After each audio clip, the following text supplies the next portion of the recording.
नमस्कार, स्वागत है आप सभी का डीडी न्यूज के हमारे इस विशेष सांकेतिक भाषा के बुलेटिन में। आपके साथ मैं हूं संध्या शर्मा और मेरे साथ हैं मेरी सहयोगी दीपाली। आइए बुलेटिन की शुरुआत करते हैं हेडलाइंस के साथ। डोनाल्ड ट्रंप अमेरिका के 47वें राष्ट्रपति के रूप में आज लेंगे शपथ। विदेश मंत्री डॉक्टर एस जयशंकर होंगे शामिल।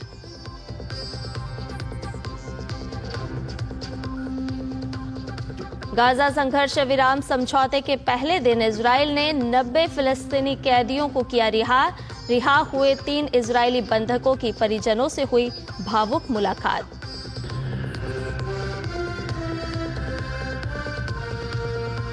दावोस में आज से शुरू होगी विश्व आर्थिक मंच की बैठक। केंद्रीय मंत्री अश्विनी वैष्णव करेंगे भारत का प्रतिनिधित्व।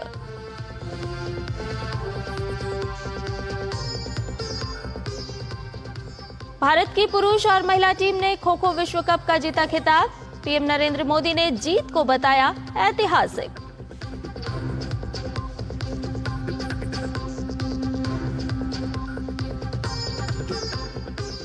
दिल्ली चुनाव के लिए नामांकन वापसी का आज अंतिम दिन। भाजपा आप समेत सभी दलों ने प्रचार में झोंकी ताकत। राहुल गांधी करेंगे रोड शो।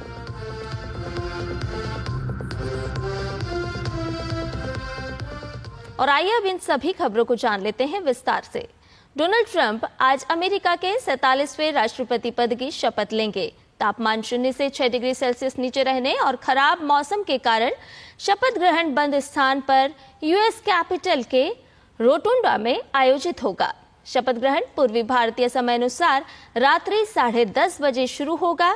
समारोह में राष्ट्रपति जो बाइडेन और हिलेरी क्लिंटन, पूर्व राष्ट्रपति जॉर्ज डब्ल्यू बुश और लॉरा बुश और पूर्व राष्ट्रपति बराक ओबामा शामिल होंगे। भारत का प्रतिनिधित्व विदेश मंत्री डॉक्टर एस जयशंकर करेंगे। व्हाइट हाउस में प्रवेश करने के तुरंत बाद वो 100 से अधिक कार्यकारी आदेशों पर हस्ताक्षर करने वाले हैं। कार्यकारी आदेशों का मुख्य उद्देश्य चुनावी वादों को पूरा करना है। कार्यकारी आदेशों में दक्षिणी सीमा को सील करना, सामूहिक निर्वासन, महिलाओं के खेल से ट्रांसजेंडर लोगों को रोकना, ऊर्जा अन्वेषण पर प्रतिबंध हटाना और सरकारी दक्षता में सुधार करना शामिल है। गाजा संघर्ष विराम समझौते के पहले दिन हमास ने 3 इजरायली बंधकों को रिहा किया और इजराइल ने 90 फिलिस्तीनी कैदियों को रिहा किया। इजराइल की ऑफर जेल से सभी को छोड़ा गया है। बस में सवार कैदियों में महिलाएं और नाबालिग बच्चे शामिल थे। सुरक्षा कारणों से इजराइल ने इन्हें गिरफ्तार किया था। इन कैदियों पर पत्थरबाजी और हत्या की कोशिश के आरोप हैं। हमास ने इजराइल की 3 महिला बंधकों को 471 दिन बाद रिहा किया है। पहले चरण में 33 बंधकों को रिहा किया जाएगा। इजराइल पहुंचकर तीनों ने अपनी अपनी मां से मुलाकात की। समझौता लागू होने में करीब 3 घंटे की देरी इसलिए हुई क्योंकि हमास ने उन 3 महिलाओं के नामों की सूची देने में विलंब किया जिन्हें कल रिहा किया गया है। राहत ट्रकों के जरिए गाजा में जरूरी सहायता भी पहुंचाई गई। विश्व आर्थिक मंच की वार्षिक बैठक आज से शुरू हो रही है। 24 जनवरी तक स्विट्जरलैंड के दावोस क्लोसस में आयोजित होने जा रही इस बैठक में भारत की उल्लेखनीय प्रगति पर फोकस रहने की संभावना है। इस सम्मेलन में एक उच्च स्तरीय प्रतिनिधिमंडल भारत का नेतृत्व करेगा, जिसमें केंद्र सरकार और राज्यों के प्रमुख मंत्री शामिल होंगे। इस प्रतिनिधिमंडल का नेतृत्व केंद्रीय मंत्री अश्विनी वैष्णव करेंगे। इसके अलावा CR पाटिल, के राम मोहन नायडू, चिराग पासवान और जयंत चौधरी भी शामिल होंगे। वहीं प्रतिनिधिमंडल में 6 भारतीय राज्यों आंध्र प्रदेश, महाराष्ट्र, तेलंगाना, तमिलनाडु, उत्तर प्रदेश और केरल के उच्च स्तरीय प्रतिनिधि भी शामिल होंगे। महाराष्ट्र के मुख्यमंत्री देवेंद्र फडणवीस ने बताया कि देश के विकास का एक एकीकृत और सम्मोहक दृष्टिकोण प्रस्तुत करने के लिए वे भी स्विट्जरलैंड जाएंगे। वहीं इस बैठक में 65 से अधिक भारतीय व्यापार प्रतिनिधि भाग लेंगे, जिसमें कई भारतीय कंपनियां अपनी पेशकश को प्रदर्शित करने के लिए लाउंज स्थापित करेंगी। इसे लेकर केंद्रीय मंत्री अश्विनी वैष्णव ने कहा कि दुनिया भारत के आर्थिक प्रगति के बारे में जानने के लिए उत्सुक है, जिस पर इस सम्मेलन में विस्तार से चर्चा होगी। इस वर्ष WEF 2025 की थीम है बुद्धिमान युग के लिए सहयोग। WEF 2025 के मूल पर जोर देते हुए भारत 5 प्रमुख विषयों का समाधान खोजने में अग्रणी भूमिका निभा रहा है, जिसमें विकास की पुनर्कल्पना, निवेश, विश्वास का पुनर्निर्माण, बुद्धिमान युग में उद्योग और सुरक्षा शामिल है। भारत की पुरुष और महिला टीम ने इतिहास रचते हुए पहली बार आयोजित हुए खो खो विश्व कप के खिताब पर अपना कब्जा जमा लिया। भारतीय पुरुष टीम ने खेल में गति, रणनीति और कौशल के शानदार प्रदर्शन करते हुए नेपाल के खिलाफ 54-36 के अंतर से शानदार जीत दर्ज की। इस मैच में सर्वश्रेष्ठ खिलाड़ी भारत के मेहुल को चुना गया। वहीं सुयश गार्गेट को सर्वश्रेष्ठ अटैकर के पुरस्कार से नवाजा गया। मैच के सर्वश्रेष्ठ डिफेंडर नेपाल के रोहित वर्मा रहे।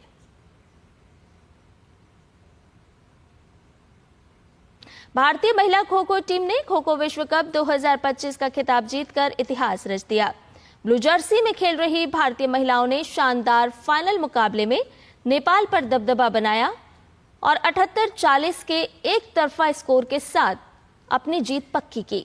मुकाबले में शानदार प्रदर्शन करने वाली नेपाल टीम की मनमती धानी सर्वश्रेष्ठ डिफेंडर चुनी गई। वहीं भारत की अंशु कुमारी सर्वश्रेष्ठ अटैकर के पुरस्कार से नवाजी गई। मैच के सर्वश्रेष्ठ खिलाड़ी भारत की चैथरा बी रहीं। प्रधानमंत्री नरेंद्र मोदी ने भारतीय महिला और पुरुष टीम को खो खो विश्व कप जीतने पर बधाई दी है। प्रधानमंत्री मोदी ने अपने एक्स हैंडल पर भारतीय महिला टीम को बधाई देते हुए कहा कि भारतीय महिला टीम को पहला खो खो वर्ल्ड कप जीतने पर बधाई। ये ऐतिहासिक जीत उनके अद्वितीय कौशल, दृढ़ संकल्प और टीम वर्क का परिणाम है। इस जीत ने भारत के सबसे पुराने पारंपरिक खेलों में से एक को अधिक सुर्खियों में ला दिया है और इससे देश भर के युवा खिलाड़ियों को प्रेरणा मिलेगी। आशा है कि ये उपलब्धि आने वाले समय में और अधिक युवाओं के लिए इस खेल को अपनाने का मार्ग प्रशस्त करेगी।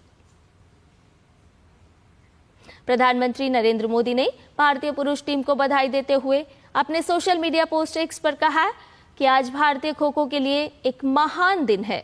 खो खो विश्व कप का खिताब जीतने पर भारतीय पुरुष खो खो टीम पर अविश्वसनीय रूप से गर्व है।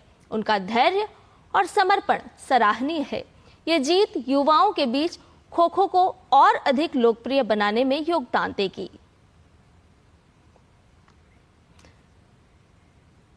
दिल्ली विधानसभा चुनाव के लिए नामांकन वापसी का आज अंतिम दिन है। 70 सीटों की विधानसभा के लिए 719 उम्मीदवार चुनाव मैदान में हैं। सबसे अधिक 23 उम्मीदवार नई दिल्ली विधानसभा निर्वाचन क्षेत्र से, जबकि सबसे कम 5 उम्मीदवार पटेल नगर और कस्तूरबा नगर सीटों से हैं। मुख्य चुनाव अधिकारी के अनुसार 1522 नामांकन पत्रों में से 477 रद्द कर दिए गए हैं। दिल्ली विधानसभा चुनाव के लिए विधानसभा की सभी 70 सीटों पर चुनावी मुकाबला स्पष्ट है और प्रचार जोरों पर।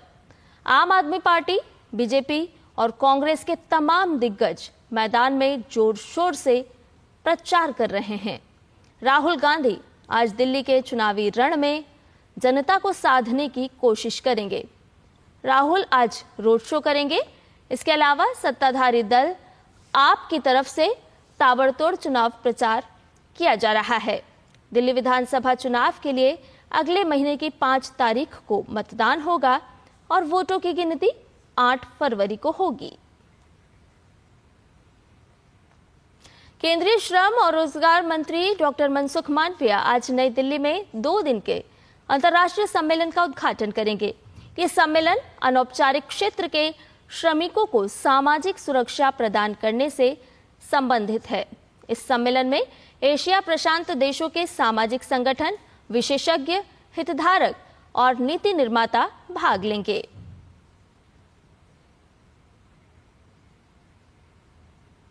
महाकुंभ का आज 8वां दिन है और भारी संख्या में श्रद्धालुओं का संगम में स्नान के लिए आना जारी है। आंकड़ों के मुताबिक कल 5 लाख से अधिक श्रद्धालुओं ने डुबकी लगाई थी, जिसमें से 1 लाख कल्पवासी और बाकी 4 लाख तीर्थयात्री थे। वहीं अब तक महाकुंभ में 7 करोड़ 72 लाख श्रद्धालु संगम में डुबकी लगा चुके हैं। और इसके साथ ही हमारे इस विशेष सांकेतिक भाषा के बुलेटिन में फिलहाल इतना ही। मुझे और मेरी सहयोगी दीपाली को दीजिए इजाजत। नमस्कार।